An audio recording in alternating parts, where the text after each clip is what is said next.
شروع اللہ کا نام لے کر جو بڑا مہربان نہایت رحم والا ہے۔ یہ ایک سورہ ہے جس کو ہم نے نازل کیا اور اس کے احکام کو فرض کر دیا، اور اس میں صاف صاف آیتیں نازل کی تاکہ تم یاد رکھو۔ بدکاری کرنے والی عورت اور بدکاری کرنے والا مرد جب ان کی بدکاری ثابت ہو جائے تو دونوں میں سے ہر ایک کو 100 درے مارو، اور اگر تم اللہ اور روز آخر پر ایمان رکھتے ہو تو اللہ کے قانون کو نافذ کرنے میں تمہیں ان پر ہرگز ترس نہ آئے، اور چاہیے کہ ان کی سزا کے وقت مسلمانوں کی ایک جماعت بھی موجود ہو۔ بدکار مرد تو بدکار یا مشرک عورت کے سوا کسی سے نکاح نہیں کرتا، اور بدکار عورت کو بھی بدکار یا مشرک مرد کے سوا اور کوئی نکاح میں نہیں لاتا، اور یہ یعنی بدکار عورت سے نکاح کرنا مومنوں پر حرام ہے۔ اور جو لوگ پرہیزگار عورتوں کو بدکاری کا عیب لگائیں اور اس پر 4 گواہ نہ لائیں تو ان کو 80 درے مارو، اور کبھی ان کی شہادت قبول نہ کرو، اور یہی بد کردار ہیں۔ ہاں، جو اس کے بعد توبہ کر لیں اور اپنی حالت سنوار لیں تو اللہ بھی بخشنے والا ہے، مہربان ہے۔ اور جو لوگ اپنی بیویوں پر بدکاری کی تہمت لگائیں اور خود ان کے سوا اور گواہ نہ ہوں تو ہر ایک کی شہادت یہ ہے کہ پہلے تو 4 بار اللہ کی قسم کھائے کہ بے شک وہ سچا ہے، اور 5ویں بار یہ کہے کہ اگر وہ جھوٹا ہو تو اس پر اللہ کی لعنت۔ اور عورت سے سزا کو یہ بات ٹال سکتی ہے کہ وہ پہلے 4 بار اللہ کی قسم کھائے کہ بے شک یہ جھوٹا ہے، اور 5ویں دفعہ یوں کہے کہ اگر یہ سچا ہو تو مجھ پر اللہ کا غضب نازل ہو۔ اور اگر تم پر اللہ کا فضل اور اس کی مہربانی نہ ہوتی تو بہت سی خرابیاں پیدا ہو جاتی۔ اور یہ کہ اللہ توبہ قبول کرنے والا ہے، حکیم ہے۔ جن لوگوں نے یہ بہتان باندھا ہے وہ تمہیں میں سے ایک جماعت ہے، اس کو اپنے حق میں برا نہ سمجھنا، بلکہ وہ تمہارے لیے اچھا ہے۔ ان میں سے جس شخص نے گناہ کا جتنا حصہ لیا اس کے لیے اتنا وبال ہے، اور جس نے ان میں سے اس بہتان کا بڑا بوجھ اٹھایا ہے اس کو بڑا عذاب ہوگا۔ جب تم نے وہ بات سنی تھی تو مومن مردوں اور عورتوں نے کیوں اپنے دلوں میں نیک گمان نہ کیا، اور کیوں نہ کہہ دیا کہ یہ کھلم کھلا بہتان ہے؟ یہ بہتان لگانے والے اپنی بات کی تصدیق کے لیے 4 گواہ کیوں نہ لائے؟ تو جب یہ گواہ نہیں لا سکے تو اللہ کے نزدیک یہی جھوٹے ہیں۔ اور اگر دنیا اور آخرت میں تم پر اللہ کا فضل اور اس کی رحمت نہ ہوتی تو جس شغل میں تم منہمک تھے اس کی وجہ سے تم پر بڑا سخت عذاب نازل ہوتا، جب تم اپنی زبانوں سے اس کا ایک دوسرے سے ذکر کرتے تھے اور اپنے منہ سے ایسی بات کہتے تھے جس کا تم کو کچھ بھی علم نہ تھا، اور تم اسے ایک ہلکی بات سمجھتے تھے، حالانکہ اللہ کے نزدیک وہ بڑی بھاری بات تھی۔ اور جب تم نے اسے سنا تھا تو کیوں نہ کہہ دیا کہ ہمیں شایع نہیں کہ ایسی بات زبان پر لائیں؟ پروردگار تو پاک ہے، یہ تو بہت بڑا بہتان ہے۔ اللہ تمہیں نصیحت کرتا ہے کہ اگر مومن ہو تو پھر کبھی ایسا کام نہ کرنا، اور اللہ تمہارے سمجھانے کے لیے اپنی آیتیں کھول کھول کر بیان فرماتا ہے، اور اللہ جاننے والا ہے، حکمت والا ہے۔ جو لوگ اس بات کو پسند کرتے ہیں کہ مومنوں میں بے حیائی یعنی تہمت بدکاری کی خبر پھیلے، ان کو دنیا اور آخرت میں دکھ دینے والا عذاب ہوگا، اور اللہ جانتا ہے اور تم نہیں جانتے۔ اور اگر تم پر اللہ کا فضل اور اس کی رحمت نہ ہوتی تو کیا کچھ نہ ہوتا، مگر وہ کریم ہے، اور یہ کہ اللہ نہایت مہربان ہے، رحیم ہے۔ مومنوں، شیطان کے قدموں پر نہ چلنا، اور جو شخص شیطان کے قدموں پر چلے گا تو شیطان تو بے حیائی کی باتیں اور برے کام ہی بتائے گا۔ اور اگر تم پر اللہ کا فضل اور اس کی مہربانی نہ ہوتی تو ایک شخص بھی تم میں پاک نہ ہو سکتا، مگر اللہ جس کو چاہتا ہے پاک کر دیتا ہے، اور اللہ سننے والا ہے، جاننے والا ہے۔ اور جو لوگ تم میں صاحب فضل اور صاحب مال ہیں وہ اس بات کی قسم نہ کھائیں کہ رشتہ داروں اور محتاجوں اور وطن چھوڑ جانے والوں کو کچھ نہیں دیں گے، اور ان کو چاہیے کہ معاف کر دیں اور درگزر کریں۔ کیا تم پسند نہیں کرتے کہ اللہ تم کو بخش دے؟ اور اللہ تو بخشنے والا ہے، مہربان ہے۔ جو لوگ پرہیزگار اور برے کاموں سے بے خبر اور ایماندار عورتوں پر بدکاری کی تہمت لگاتے ہیں ان پر دنیا اور آخرت دونوں میں لعنت ہے، اور ان کو سخت عذاب ہوگا، یعنی قیامت کے روز جس دن ان کی زبانیں اور ہاتھ اور پاؤں سب ان کے کاموں کی گواہی دیں گے۔ اس دن اللہ ان کو ان کے اعمال کا پورا پورا اور ٹھیک ٹھیک بدلہ دے گا، اور ان کو معلوم ہو جائے گا کہ اللہ برحق اور حق کو ظاہر کرنے والا ہے۔ ناپاک عورتیں ناپاک مردوں کے لیے ہیں، اور ناپاک مرد ناپاک عورتوں کے لیے، اور پاک عورتیں پاک مردوں کے لیے ہیں، اور پاک مرد پاک عورتوں کے لیے۔ یہ پاک لوگ ان جھوٹوں کی باتوں سے بری ہیں، اور ان کے لیے بخشش اور نیک روزی ہے۔ مومنوں، اپنے گھروں کے سوا دوسرے لوگوں کے گھروں میں گھر والوں سے اجازت لیے اور ان کو سلام کیے بغیر داخل نہ ہوا کرو، یہ تمہارے حق میں بہتر ہے،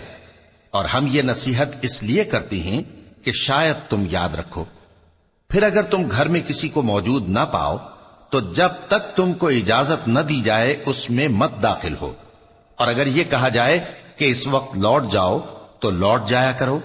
یہ تمہارے لیے بڑی پاکیزگی کی بات ہے، اور جو کام تم کرتے ہو اللہ سب جانتا ہے۔ ہاں، اگر تم کسی ایسے مکان میں جاؤ جس میں کوئی نہ بستا ہو اور اس میں تمہارا اسباب رکھا ہو تو تم پر کچھ گناہ نہیں، اور جو کچھ تم ظاہر کرتے ہو اور جو پوشیدہ کرتے ہو اللہ کو سب معلوم ہے۔ مومن مردوں سے کہہ دو کہ اپنی نظریں نیچی رکھا کریں اور اپنی شرمگاہوں کی حفاظت کیا کریں، یہ ان کے لیے بڑی پاکیزگی کی بات ہے، اور جو کام یہ کرتے ہیں اللہ ان سے خبردار ہے۔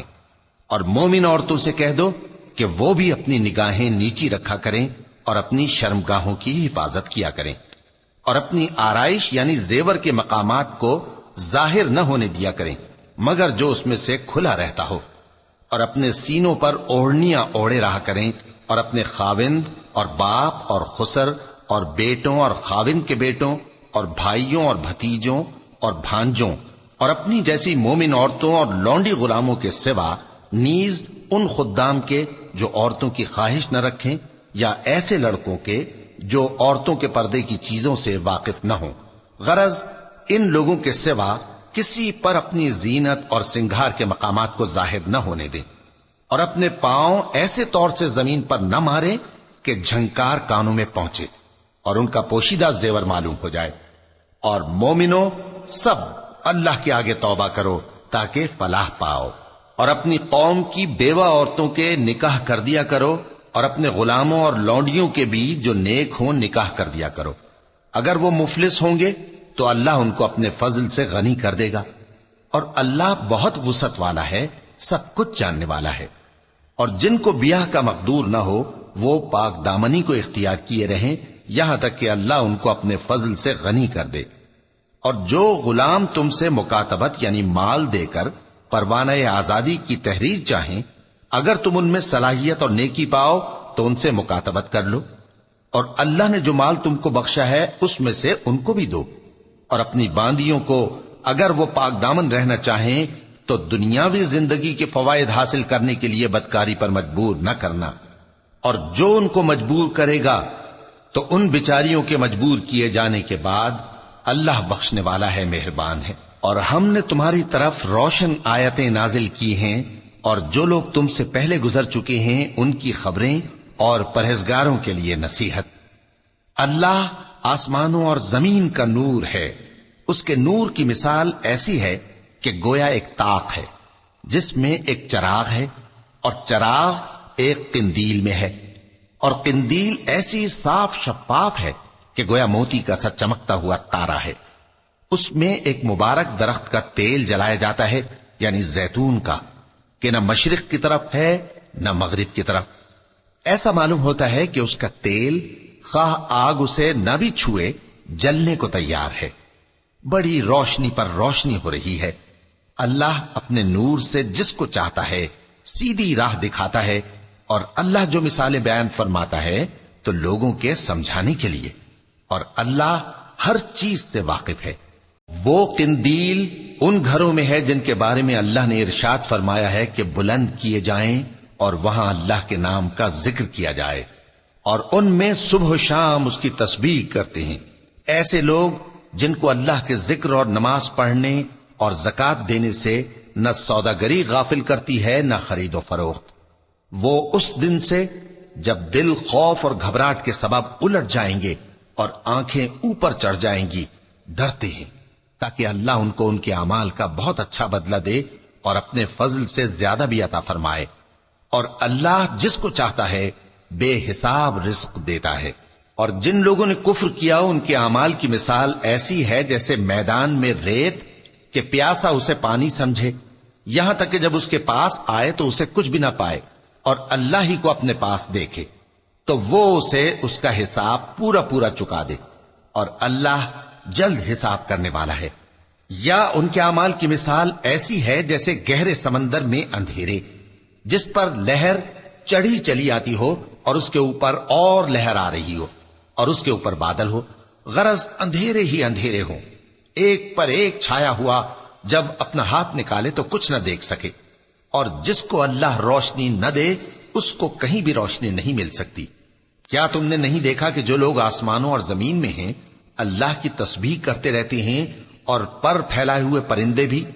اور سب اپنی نماز اور تسبیح کے طریقے سے واقف ہیں، اور جو کچھ وہ کرتے ہیں سب اللہ کو معلوم ہے، اور آسمان اور زمین کی بادشاہی اللہ ہی کے لیے ہے، اور اللہ ہی کی طرف لوٹ کر جانا ہے۔ کیا تم نے نہیں دیکھا کہ اللہ ہی بادلوں کو چلاتا ہے، پھر ان کو آپس میں ملا دیتا ہے، پھر ان کو تہ بتہ کر دیتا ہے، پھر تم دیکھتے ہو کہ بادل سے مے نکل کر برس رہا ہے، اور آسمان میں جو اولوں کے پہاڑ ہیں ان سے اولے نازل کرتا ہے، تو جس پر چاہتا ہے اس کو برسا دیتا ہے، اور جس سے چاہتا ہے ہٹا رکھتا ہے۔ اور بادل میں جو بجلی ہوتی ہے اس کی چمک آنکھوں کو خیرہ کر کے بینائی کو اچکے لیے جاتی ہے۔ اللہ ہی رات اور دن کو بدلتا رہتا ہے، اہل بصارت کے لیے اس میں بڑی عبرت ہے۔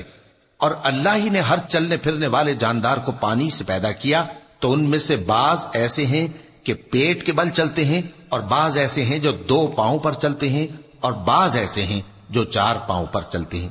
اللہ جو چاہتا ہے پیدا کرتا ہے، بے شک اللہ ہر چیز پر قادر ہے۔ ہم ہی نے روشن آیتیں نازل کی ہیں،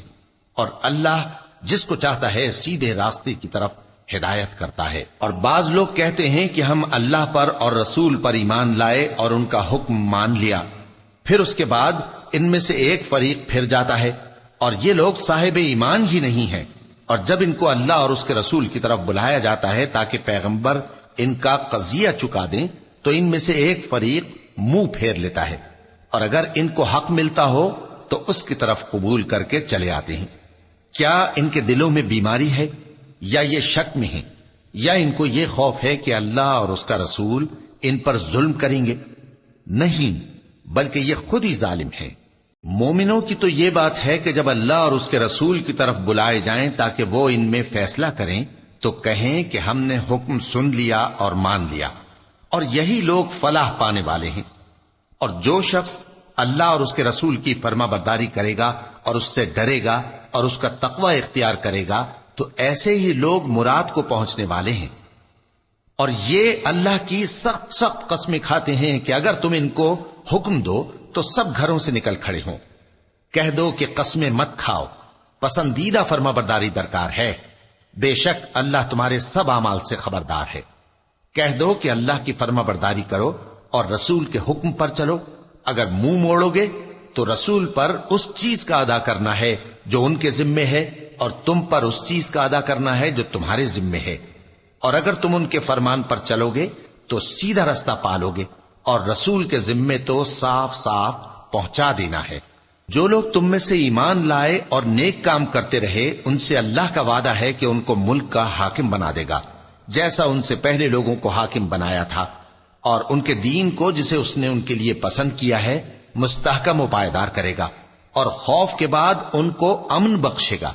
وہ میری عبادت کریں گے اور میرے ساتھ کسی چیز کو شریک نہ بنائیں گے، اور جو اس کے بعد کفر کرے تو ایسے ہی لوگ بد کردار ہیں۔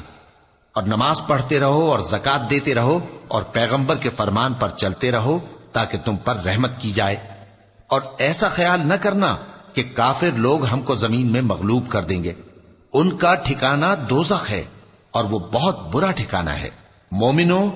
تمہارے باندی غلام اور جو بچے تم میں سے بلوغ کو نہیں پہنچے 3 دفعہ یعنی 3 اوقات میں تم سے اجازت لیا کریں، ایک تو نماز فجر سے پہلے، اور دوسرے گرمی کی دوپہر کو جب تم کپڑے اتار دیتے ہو، اور تیسرے عشاء کی نماز کے بعد۔ یہ 3 وقت تمہارے پردے کے ہیں، ان کے آگے پیچھے یعنی دوسرے وقتوں میں نہ تم پر کچھ گناہ ہے اور نہ ان پر کہ کام کاج کے لیے ایک دوسرے کے پاس آتے رہتے ہو۔ اس طرح اللہ اپنی آیتیں کھول کھول کر بیان فرماتا ہے، اور اللہ بڑا علم والا ہے، بڑا حکمت والا ہے۔ اور جب تمہارے لڑکے بالغ ہو جائیں تو ان کو بھی اسی طرح اجازت لینی چاہیے جس طرح ان سے اگلے یعنی بڑے آدمی اجازت حاصل کرتے رہے ہیں۔ اس طرح اللہ تم سے اپنی آیتیں کھول کھول کر بیان فرماتا ہے، اور اللہ جاننے والا ہے، حکمت والا ہے۔ اور بڑی عمر کی عورتیں جن کو نکاح کی توقع نہیں رہی اور وہ زائد کپڑے اتار کر سر ننگا کر لیا کریں تو ان پر کچھ گناہ نہیں، بشرطے کہ اپنی زینت کی چیزیں نہ ظاہر کریں، اور اگر اس سے بھی بچیں تو یہ ان کے حق میں بہتر ہے، اور اللہ سنتا ہے، جانتا ہے۔ نہ تو اندھے پر کچھ گناہ ہے اور نہ لنگڑے پر اور نہ بیمار پر اور نہ خود تم پر کہ اپنے گھروں سے کھانا کھاؤ، یا اپنے باپ دادا کے گھروں سے، یا اپنی ماؤں کے گھروں سے، یا بھائیوں کے گھروں سے، یا اپنی بہنوں کے گھروں سے، یا اپنے چچاؤں کے گھروں سے، یا اپنی پھوپھیوں کے گھروں سے، یا اپنے ماموؤں کے گھروں سے، یا اپنی خالاؤں کے گھروں سے، یا اس گھر سے جس کی کنجیاں تمہارے ہاتھ میں ہوں، یا اپنے دوستوں کے گھروں سے۔ اور اس کا بھی تم پر کچھ گناہ نہیں کہ سب مل کر کھانا کھاؤ یا جدا جدا۔ پھر جب گھروں میں جایا کرو تو اپنے گھر والوں کو سلام کیا کرو، یہ اللہ کی طرف سے مبارک اور پاکیزہ تحفہ ہے۔ اس طرح اللہ اپنی آیتیں کھول کھول کر بیان فرماتا ہے تاکہ تم سمجھو۔ مومن تو وہ ہیں جو اللہ پر اور اس کے رسول پر ایمان لائے، اور جب کبھی ایسے کام کے لیے جو جمع ہو کر کرنے کا ہو پیغمبر کے پاس جمع ہوں تو ان سے اجازت لیے بغیر چلے نہیں جاتے۔ اے پیغمبر، جو لوگ تم سے اجازت حاصل کرتے ہیں وہی اللہ پر اور اس کے رسول پر ایمان رکھتے ہیں۔ سو جب یہ لوگ تم سے کسی کام کے لیے اجازت مانگا کریں تو ان میں سے جسے چاہا کرو اجازت دے دیا کرو، اور ان کے لیے اللہ سے بخشش مانگا کرو، کچھ شک نہیں کہ اللہ بخشنے والا ہے، مہربان ہے۔ مومنوں، پیغمبر کے پکارنے کو ایسا خیال نہ کرنا جیسا تم آپس میں ایک دوسرے کو پکارتے ہو۔ بے شک اللہ کو وہ لوگ معلوم ہیں جو تم میں سے آنکھ بچا کر کھسک جاتے ہیں۔ تو جو لوگ ان کے حکم کی مخالفت کرتے ہیں ان کو ڈرنا چاہیے کہ ایسا نہ ہو کہ ان پر کوئی آفت پڑ جائے یا تکلیف دینے والا عذاب نازل ہو۔ دیکھو، جو کچھ آسمانوں اور زمین میں ہے سب اللہ ہی کا ہے۔ جس طریق پر تم ہو وہ اسے جانتا ہے، اور جس روز لوگ اس کی طرف لوٹائے جائیں گے تو جو عمل وہ کرتے رہے وہ ان کو بتا دے گا، اور اللہ ہر چیز سے واقف ہے۔